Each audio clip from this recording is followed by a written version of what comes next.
সকলকে জানাই জয় যিশু আর মহান ঈশ্বরকে জানাই ধন্যবাদ যে এই পবিত্র মাসে ঈশ্বর আমাদেরকে তিনি সুস্থ রেখেছেন।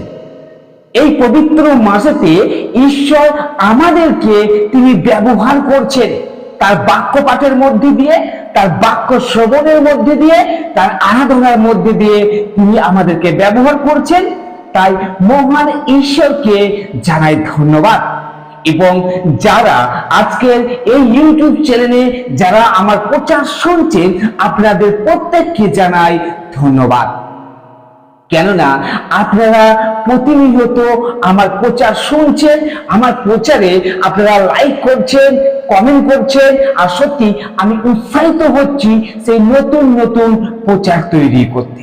তাই আপনাদের প্রত্যেককেও জানাই ধন্যবাদ।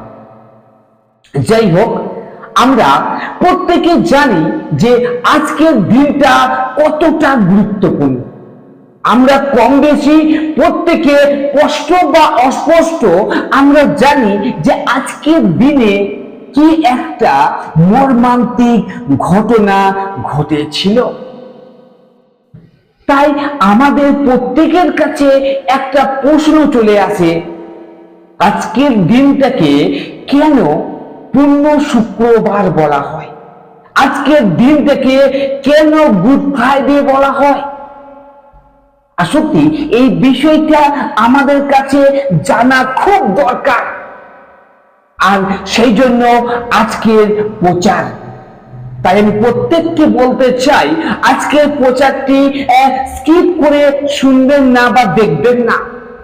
আজকের প্রচারটা শুরু থেকে শেষ পর্যন্ত দেখুন, আপনার জীবন পরিবর্তন হবে। আর সত্যি আজকে আজ দিনটাতে আমরা জানি যে আজকের দিনটাতে সেই প্রভু যিশু আর তিনি সেই ক্রুশে, সেই কালভারি ক্রুশে আর তিনি তার নিজের দেহকে সেইখানে টাঙিয়েছিলেন। আজকের দিনেতে প্রভু যিশু আমাদের মূল্য তিনি শোধ করেছিলেন, আমরা প্রত্যেকে জানি। তাই আজকে আমি বলতে চাই যে আজকের দিনটাতে আর কি কি সেই ভয়ঙ্কর ঘটনা ঘটেছিল। আজকের দিনের সেই কয়েকটা ঘটনা আমি বলতে চাই। সেই কালভারি ক্রুশে যখন যিশুকে ক্রুশে দেওয়া হয়েছিল, সেদিনে কি কি ঘটনা ঘটেছিল। যিশু তার শেষ নিঃশ্বাস নেওয়ার মুহূর্তে পৃথিবী কেঁপে উঠেছিল এবং শিলা বিভক্ত হয়ে যায়। এক বিশাল ভূমিকম্প ভূমিতে কাঁপিয়ে তোলে। সমস্ত পৃথিবী উদ্ধারকারীর মৃত্যুর জন্য চিৎকার করে কেঁদে উঠেছিল। জীবন পরিবর্তন হয়েছিল। অনেকে বুঝতে পেরেছিল যে যিশু আসলে কে ছিলেন। সত্য প্রকাশিত হলো এবং তারা আর এটি অস্বীকার করতে পারে না। আজকের দিনেতে যে ঘটনাগুলি ঘটেছিল তার মধ্যে প্রথম যে ঘটনা, আর সেটি হলো যে অন্ধকার। যদি আমরা বাইবেল থেকে দেখি, আর সেইখানে আমরা দেখতে পাই মার্ক লিখিত সুসমাচার তার 15 অধ্যায় 25 পদ। সেইখানে এই রূপ লেখা রয়েছে, তৃতীয় ঘটিকার সময়ে তাহারা তাহাকে ক্রুশে দিল। আজকের দিনে সেই তৃতীয় ঘটিকায় অর্থাৎ তিনটের সময় তাহারা তাহাকে ক্রুশে দিল। সেই যিশুকে আজকের দিনেতে তিনটের সময় ক্রুশে দেওয়া হয়েছিল। ক্রুশে আমাদের পাপগুলি পাপহীন পুত্রের উপরে চূড়ান্তভাবে চাপিয়ে দেওয়া হয়েছিল। আমরা যে পাপ করেছিলাম, আমাদের পাপের ঋণ শোধ করতে, আর প্রভু যিশু তিনি এই সিদ্ধান্ত তিনি নিয়েছিলেন। ঈশ্বর এই সিদ্ধান্ত নিয়েছিলেন আমাদের পাপের ঋণ শোধ করতে। ঈশ্বর তার বিচার আমাদের বিকল্প খ্রিস্টের উপরে ছেড়ে দিয়েছিলেন। ঐশ্বরিক বিচারের চিহ্ন হিসাবে অন্ধকার খ্রিস্টের মৃত্যুর প্রতিকল্পের স্বরূপ তুলে ধরে। আরেকটি বার বলতে চাই যে ঐশ্বরিক বিচারের চিহ্ন হিসাবে অন্ধকার খ্রিস্টের মৃত্যুর প্রতিকল্পের স্বরূপ তুলে ধরে। দ্বিতীয়ত, ছেঁড়া পর্দা। যদি আমরা বাইবেল থেকে দেখতে পাই মথি লিখিত সুসমাচার তার 27 অধ্যায় 51 পদে আমরা দেখতে পাই, সেইখানে এই রূপ বলছে, আর দেখো মন্দিরের তিরস্করণী ওপর হইতে নিচ পর্যন্ত চিরিয়া 2 খান হইল, ভূমিকম্প হইল ও সোল সকল বিদীর্ণ হইল। মন্দিরের পর্দা ছিঁড়ে যাওয়া ইঙ্গিত দেয় যে খ্রিস্টের মাধ্যমে সমস্ত মানুষের জন্য ঈশ্বরের পথ খোলা হয়ে গেছে। এই পর্দা ওপর থেকে নিচে ছিঁড়ে গিয়েছিল, যা চিহ্নিত করে এটি ঈশ্বরের কাজ, মানুষের প্রচেষ্টা নয়। তৃতীয়ত, সেদিনে ভূমিকম্প হয়েছিল। যদি আমরা বাইবেল থেকে দেখি মথি লিখিত সুসমাচার তার সেই 27 অধ্যায় 51 পদে একটু আগে আমরা যেটা দেখতে পাই, ঠিক এইভাবে লেখা আছে যে ভূমিকম্প হইল ও সেল সকল বিদীর্ণ হইল। বাইবেলে ভূমিকম্প প্রায়শই ঐশ্বরিক উদ্ঘাটন বা ঈশ্বরের এক অন্যান্য কাজের সাথে আসে। যখন ঈশ্বর তার ব্যবস্থা দিতে সিনাই পর্বতে মোশের কাছে উপস্থিত হয়েছিলেন, সমস্ত পর্বত অতিশয় কাঁপিতে লাগিল। যদি আমরা বাইবেল থেকে দেখতে পাই যাত্রা পুস্তক 19 অধ্যায় 18 পদ। যিশুর মৃত্যুতে ভূমিকম্প চিহ্নিত করে যে ব্যবস্থা খ্রিস্টেতে পূর্ণ হয়েছে। চতুর্থ যে ঘটনা সেটা হলো যে মৃতরা উত্থাপিত হয়। যদি আমরা বাইবেল থেকে দেখি মথি লিখিত সুসমাচার তার 27 অধ্যায় 52 পদে আমরা দেখতে পাই যে এবং কবর সকল খুলিয়া গেল, আর অনেক নিদ্রাগত পবিত্র লোকেরা দেহ উত্থাপিত হইল। এই পুনরুত্থানগুলি যিশুর মৃত্যুর উপরে বিজয় দেখায়। তারা হলো একটি পূর্বাস্বাদন যা শেষ সময়ে আসবে। চূড়ান্ত পুনরুত্থানের বিষয়ে পৌল প্রথম থিসলনিকীয় তার 4 অধ্যায় 16তে তিনি লিখছেন যে যাহারা খ্রিস্টে মরিয়াছে তাহারা প্রথমে উঠবে। আমরা দেখতে পাই যে সেই দিনে এই ঘটনাগুলি ঘটেছিল। তারপরে আমরা যে বিষয়গুলি আমরা দেখতে পাই যে যিশু সেই ক্রুশের উপর থেকে আর সেদিনে 7টি বাণী আর তিনি প্রকাশ করেছিলেন। তার মধ্যে প্রথম যে বাণী আর সেটি হলো যেটা আমরা বাইবেল থেকে পাই লূক লিখিত সুসমাচার তার 23 অধ্যায় 34 পদে, যে পিতা ইহাদিগকে ক্ষমা করো, কেননা ইহারা কি করিতেছে তাহা জানে না। সত্যি সেই মহান ঈশ্বরের যে মুখের থেকে যে ভাষা সেই সময় বেরিয়ে এসেছিল,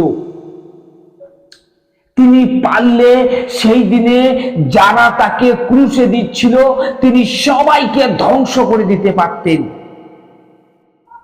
কিন্তু আমার ঈশ্বর এই জন্যই মহান যে তখনও এত কষ্ট, এত যাতনা, এত দুঃখ, এত বেদনা, এত যন্ত্রণা, তবুও তিনি সেই ক্রুশ থেকে, সেই ঝুলন্ত অবস্থায় তিনি বলছেন, পিতা, ইহাদিগকে ক্ষমা করো, কেননা ইহারা কি করিতেছে তাহা জানে না।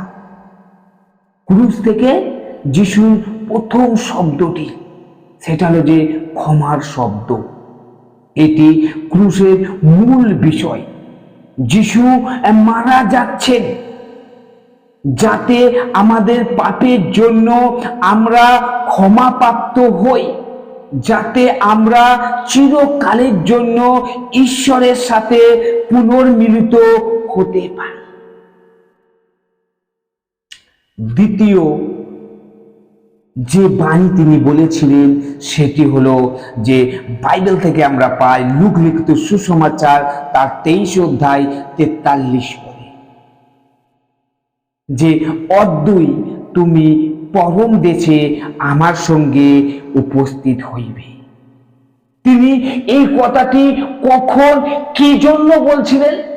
যখন তিনি সেই ঝুলন্ত অবস্থায় যখন তিনি রয়েছেন, যখন তিনি কাতর যন্ত্রণায় রয়েছেন, আর তখন তার পাশে দুটো দস্যু ছিল, তার মধ্যে একটি দস্যুকে তিনি এই কথাটি বলছিলেন যে অদ্বৈ তুমি পরম দেশে আমার সঙ্গে উপস্থিত হইবে। আর এই উক্তিটিকে কি উক্তি বলা হয়? এই উক্তিটিকে পরিত্রাণের বাক্য বলা হয়।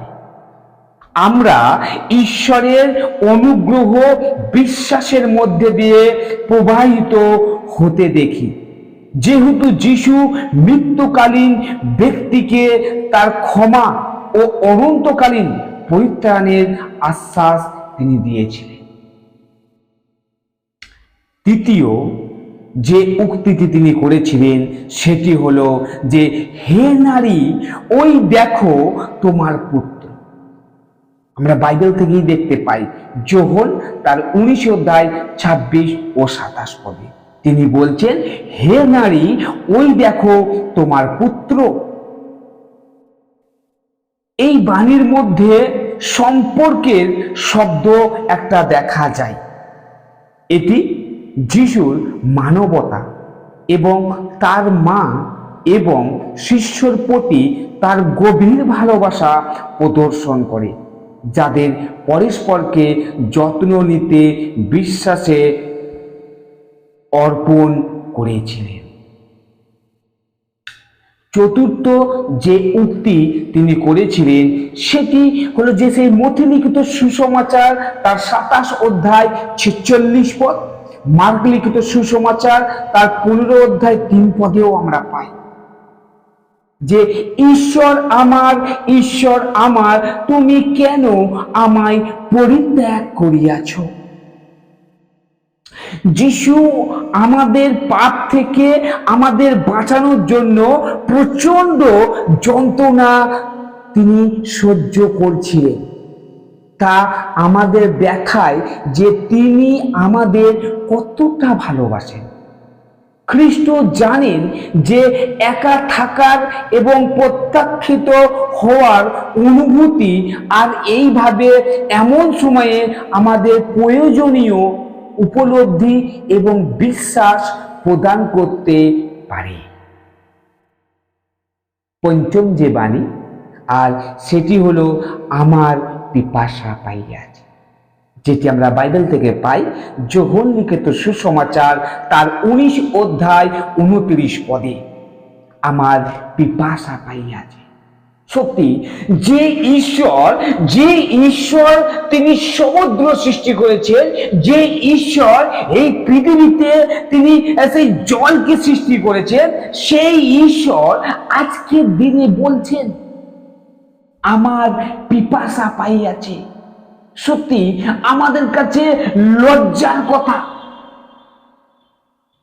আমরা ঈশ্বরকে কতটা কষ্ট দিয়েছি। আর এই উক্তিটিকে, এই বাণীটিকে দুঃখের শব্দ বলা হয়ে থাকে। যিশু এর মধ্যে দিয়ে চিত্রিত করেন যে তিনি মানুষের দুর্দশাগুলি তথা এভাবেই আমাদের আঘাত ও শারীরিক চাহিদাগুলি বুঝতে পেরেছেন। ষষ্ঠ যে বাণী সেটি হলো যে যোহন লিখিত সুসমাচার তার 19 অধ্যায় 30 পদে আমরা পাই, সেটি সমাপ্ত হইল। এখানে আমরা সেই বিজয়ের একটা শব্দ আমরা শুনতে পাই।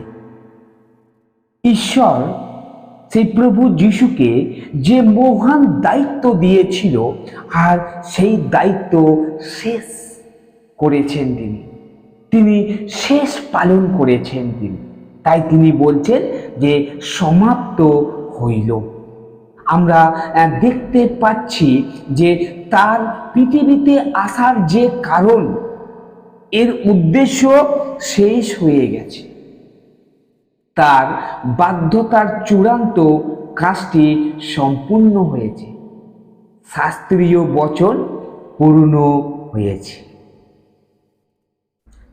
লাস্ট যে বাণী সেই সপ্তম বাণী, আর সেটি আমরা পাই লূক লিখিত সুসমাচার তার 23 অধ্যায় 46 পদে। পিতা, তোমার হস্তে আমার আত্মা সমর্পণ করি। সত্যি সেই দিনে প্রভু যিশু তিনি বলছেন, পিতা, তোমার হস্তে আমার আত্মা সমর্পণ করি। এটিকে ঐতিহ্যগতভাবে পুণ্য মিলনের শব্দ বলা হয় এবং স্বর্গে ঈশ্বর পিতার সাথে যিশুর যুক্ত হওয়ার ঘোষণা হিসাবে ঈশ্বরতাত্ত্বিকভাবে ব্যাখ্যা করা হয়।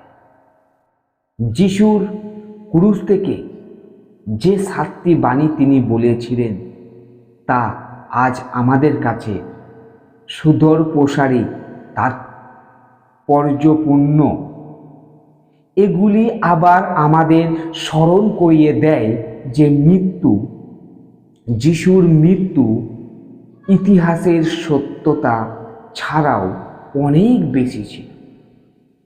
সর্বোচ্চ ত্যাগ যা আমাদের পরিত্রাণকে সুরক্ষিত করেছে।